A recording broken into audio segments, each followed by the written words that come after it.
in addition to creating examples of spectra of perfection of uniqueness, activity, and intelligence, God also created a spectrum of perfection of will in organisms.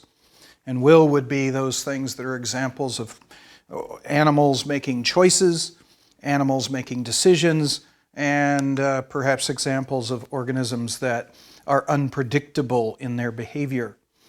Examples of where animals are choosing, are making choices. First of all, real easy examples and common examples would be those instances where organisms are choosing things that really are an advantage to the organism. For example, animals that would choose the food that's easiest to eat. There would be, for example, honeybees that would choose to go to the flowers that are the easiest to get nectar out of. For example, they don't go the alfalfa flowers that wallop them when they land on those flowers. Or they tend to choose a particular type of plant over another plant merely because it produces more nectar. So it means they have to visit fewer plants in order to get the necessary nectar. And there are also examples of birds that eat particular size seeds because their bills are just the right size to eat those seeds. Seeds that are too small or too large are more difficult to eat, so the birds tend to select seeds of a particular size range. There are examples of organisms that choose particular mates over other mates. And in many of those cases, the choices are of individuals in the species that would actually be better choices. For example, female fiddler crabs tend to choose male fiddler crabs that have very much larger claws. And that, in turn, is actually an advantage to a fiddler crab. It's more likely that a fiddler crab with large claws will, in fact, survive and produce many offspring than a fiddler crab with small claws. So when a female chooses a fiddler crab with large claws to mate with, she's going to tend to have offspring that survive better. So it is to her benefit in passing her genetic information on to choose mates of that nature. It's also some organisms choose in escaping when they see a predator coming or something that scares them. They will take the shortest route to safety as opposed to the one that goes back home again. Now, there's some organisms don't do that. I think the squirrels in my particular neighborhood have a completely different theory on how to get back to, or how to get out of danger, like the road. They sit there in the road and try to make a decision. Should I go this way? Should I go this way? And I'm sitting there, how do I avoid hitting the little guy? At the last minute, he decides to go one direction versus another, and sometimes they get hit in that process. But some organisms consistently run to not their favorite tree or not their home tree, but actually to the tree that is closest to them, which actually is to their advantage. On the other hand, there are examples of organisms that make choices that don't seem to give a particular advantage to the organism. Those are a little bit harder to understand other than it's just a choice of the organism. For example, there are organisms with food preferences. Perhaps you've experienced this with your own pets. A particular pet will like this kind of, particular cat will like this kind of pet food, but not this kind, not this brand. This particular dog likes this brand of dog food, but not this brand of dog food. Doesn't seem to be any good reason for preferring one to the other. It's just that a different dog has a different preference. Simple matter of choice. In other cases, we've got organisms that choose their mates in what appear to be somewhat random for what seems to be random reasons. Bowerbirds choose their mates by the arrangement. What happens is a male bowerbird creates a little, I don't know what you call it, kind of a bower. It's actually called a bower, kind of a home place for the nest to be. And he arranges it with all sorts of pretty things. He likes the color blue, so there's often little blue things around there. And the female comes along and just chooses the nest that she finds most attractive. Researchers have never been able to figure out what kind of preference she's typically following, nor any advantage to choosing that one as opposed to any other. It seems that she just makes a choice on the basis of what she thinks is prettier, I guess. That would be an example of just a neutrally advantageous choice, one that really doesn't seem to give any advantage either way. It indicates that the organism is making a choice just out of their personal interests. The most interesting examples of organisms making choices are those that choose behavior that overrides instinctive behavior or conditioned behavior. So an organism might have learned a particular behavior, or they seem to be programmed with a particular behavior, but they learn, or at some point they choose to override that and behave in a different manner. Great examples of this are the cases when animals kept by human beings get injured, and the animals will behave under those circumstances in a radically different manner. An example came in my own life when my own dog, Alexander the Great, was a German Shepherd, got into a fight with another dog, much bigger dog. Alex, short for Alexander the Great, Alex did not come out of the fight well. At some point in the midst of the fight, there was this horrible sound of an organism that has been seriously hurt, and Alex diverged from the fight, wandered a few steps over, and just collapsed on his side. And as he did so, I ran over to him, and he had this incredible gash in his neck. It was about 13 inches long. At its deepest point, it was about 1.5 inches to 2 inches deep, and it was caused by the fangs of the larger dog as it slashed his neck. I was amazed that you could cut that deeply into the neck of a dog and not hit something like a major vein or something. But it was sitting there just wide open, and you could tell that my dog was in very serious pain, and anything you did to him, like try to pick him up or anything like that, it would cause even more pain.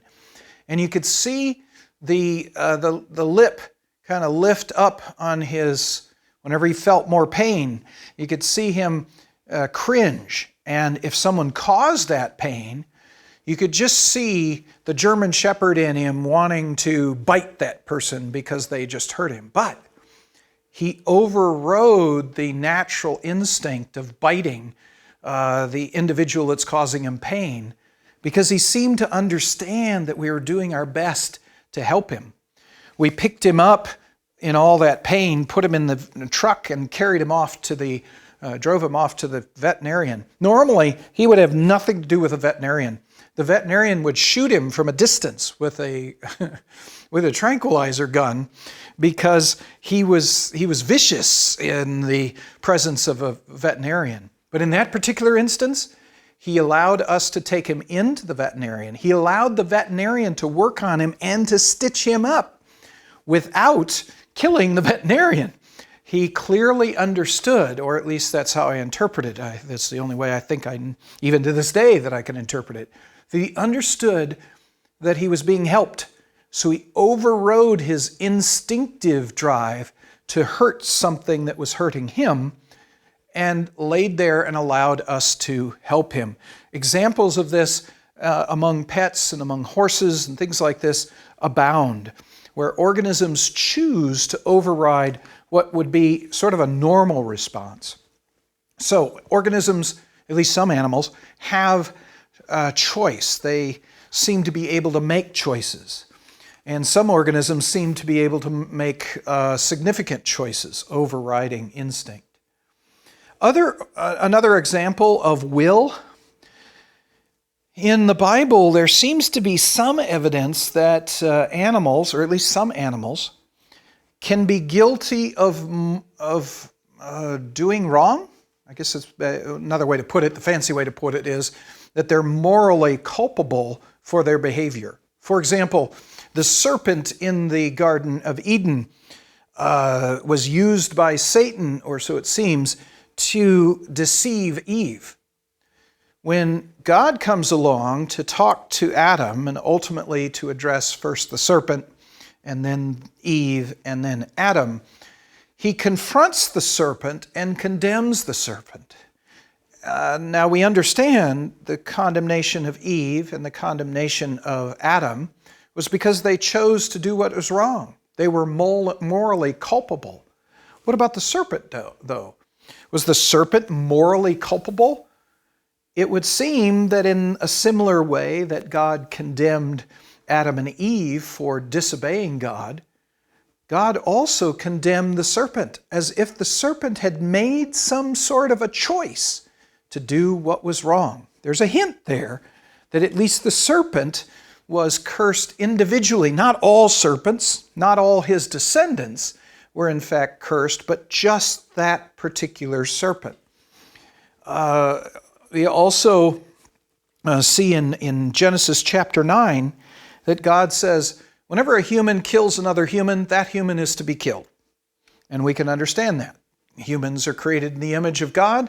If a human chooses to kill another human, that human has committed a great sin against not just the person they killed, but in fact God himself, because we are created in the image of God.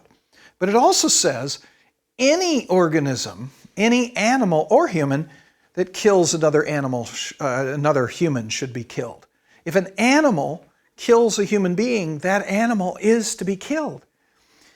In a similar fashion as a human killing a human is to be killed, an animal is to be killed who kills a human. As if the animal knows that it isn't right to kill a human, and if they do kill a human, they should be killed consequently. There seems to be evidence that, in fact, animals might be morally culpable for doing what is wrong. A third example are among the Amalekites, where God says to Saul, the king, that he is to kill all the Amalekites. But not just all the Amalekites, not just all the men, women, and children of the Amalekites, but he's to kill their animals also. Very explicitly, as if the sin of the Amalekites was not just something that the Amalekites were guilty of, but somehow the animals of the Amalekites had become guilty of something as well. So there are a few hints in the Bible that animals might actually be morally culpable of doing what is wrong and deserve to be punished for it. Then when we look in the world of animals and watch their behavior, we find that there's some interesting behaviors of animals that include what you might call deception, what you might call examples where animals are deceiving other animals into believing something is true when it isn't. I've already given you an example or two of this sort of thing. I've given you the example of the raven who learned to play dead and deceive other ravens into thinking that the food that he's beside is in fact poisonous. That's a form of deception. Is that something that an animal is guilty of? Is an animal who deceives like that doing something that is wrong? Interesting kind of question. Mantis shrimp at various stages of their life, as they grow, their skeleton, which is on the outside of their body, gets too small, and so they have to break open that skeleton, shed it, and then grow another one in its place. Before that new skeleton has hardened, the mantis shrimp is very susceptible to being hurt or eaten. He's got a soft skin. And during that period of time, this shrimp will take on a very different personality, will act very aggressively, and thus scare off organisms that would in fact be otherwise a danger to him, deceiving other organisms into believing that he is a dangerous little feller rather than being vulnerable at that particular instance. I also like the examples of the birds like the plovers who actually lay their eggs directly on the ground. I mean, their nest is right there. It's not hidden. Of course, the nest looks very much, and the eggs look, and in fact, the plover that's sitting on it looks very much like the ground, so much so that you can walk right across it and not realize that that's a bird on a nest. But if, in fact, you get too close to such a nest, the female plover bird will jump off the nest and try to lead you away from the nest so that you don't eat their eggs. And the female plover bird will drag its wing along as if it has been injured in the process, giving you the impression that maybe you can catch him or her and kill and eat that one. So you're diverted from the eggs by this female plover who is deceiving you into thinking she is injured when she is not. Perhaps one of the most fascinating examples, maybe even the one that should get the Oscar or whatever in this particular category, is the hognose snake. When the hognose snake is threatened, it will go through a very impressive death throw ceremony. It starts writhing, it starts bleeding, it starts vomiting, and it thrashes about, and it goes through this Oscar-winning dying performance to convince whatever's after them that they're about to die, and apparently to dissuade them from eating them. These are interesting examples. There are many more of organisms that are deceiving other organisms into believing things that aren't true. Are those instances of animals actually deceiving? Are they guilty of deceiving? Interesting question. We have other examples of organisms that deceive other organisms not to protect themselves, but to get something. An example here would be birds that learn how to give or simulate a distress call of the species in order to have all the birds disappear. So, for example, you have a species of bird that has a particular distress call. Every bird in the species knows that distress call, and whenever there's a predator in the area, maybe a hawk flying over, or maybe it's a particular snake that's going after the nest of the birds know to make that alarm call, and then all the birds of the species will disappear, fly away, or find places to hide to protect themselves. But along comes a bird of the species that realizes, here's some food there. If I give the alarm call that there is something about to endanger us, then all the other birds will disappear and I'll be able to eat that all by myself.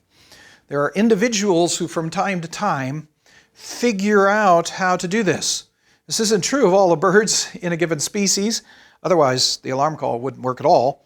It happens to be true only of individuals, as if there are individual birds that learn how to be deceptive in order to get food. Individual sinners, if you wish. There's an example of an orangutan in a zoo who would come along and sit down next to a zookeeper when the zookeeper was in the cage, and continue as they're sitting next to each other to sort of get closer and closer to the zookeeper or to another orangutan, in order to reach around at some point when they're close enough, the zookeeper to grab a backpack and run with it.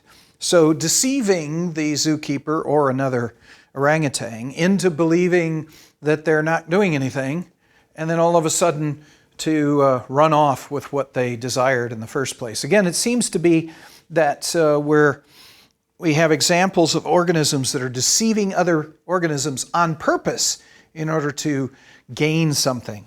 Are these examples of organisms that are doing wrong and know about it? Interesting question again.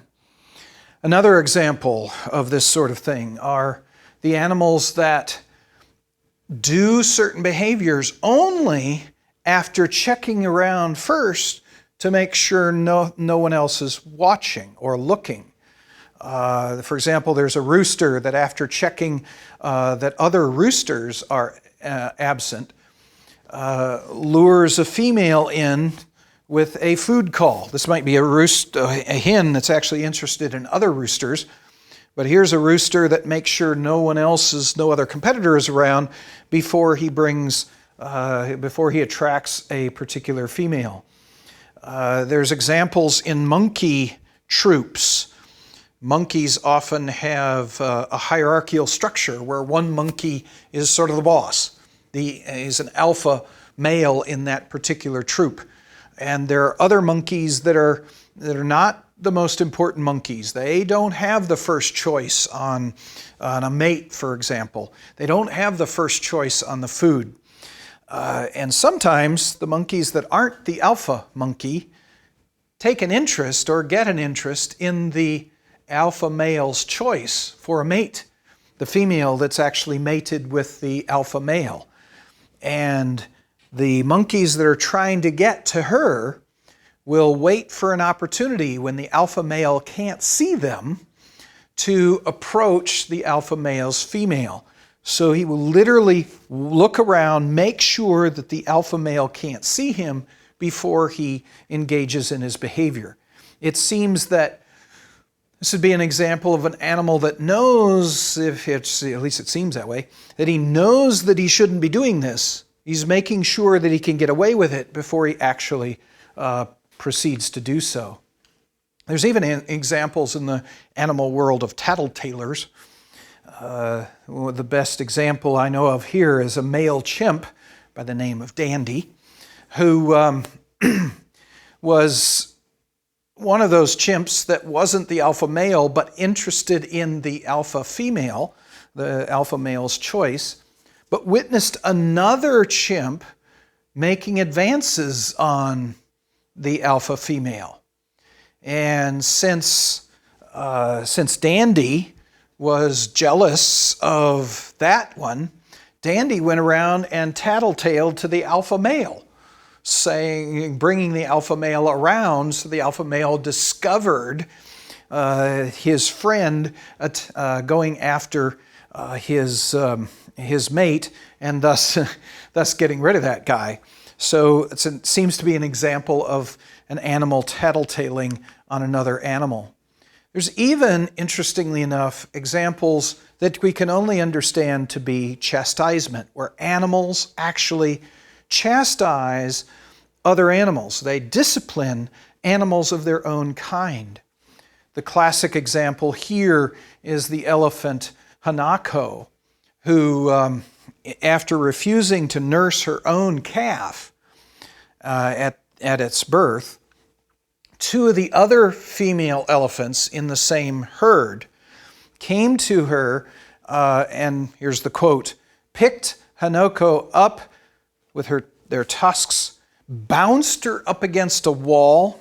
They did it 2 or 3 times until Hanako finally allowed her calf to nurse.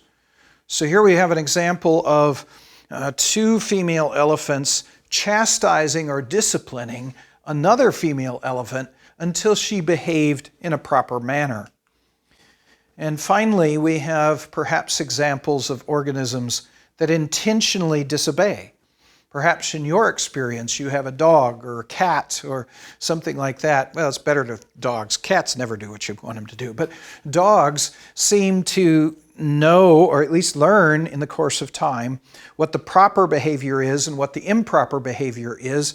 And when a dog does something that it knows is improper behavior, they sure act like they are guilty. They go around kind of sneaking with their head down, that sort of thing, and they seem to be aware of the fact that they've done wrong, and if they're thinking of doing something wrong, they make it clear that they intentionally are doing something wrong, even though they know it to be wrong. There seems to be some evidence that at least some animals can understand what they should do and shouldn't do, and realize that the things they shouldn't do, they really shouldn't do. What we have then is a spectrum of perfection of will in organisms, all the way from organisms that don't seem to make any choice whatsoever, to organisms that make choices that just bring advantage to them, to organisms that have preferences and make choices even though it doesn't seem to have any advantage either way, all the way through to animals that even seem to make choices to do what is wrong. Again, overriding perhaps an instinct of what is right and what is wrong, and insist on doing something in spite of that or different from that. These would be examples of organisms that can make their own choices. Just like persons can make choices, these animals have the ability to choose. God has placed a spectrum of perfection of choice, of will, in organisms to give us the picture of God as a God of will. And the spectrum of perfection is supposed to lift our brains to think or to infer the existence of a being that's able to make choices and able to make them freely and can make infinite choices like our God. There's evidence here in the will found in animals that they are created by a God who has will, a characteristic of personhood.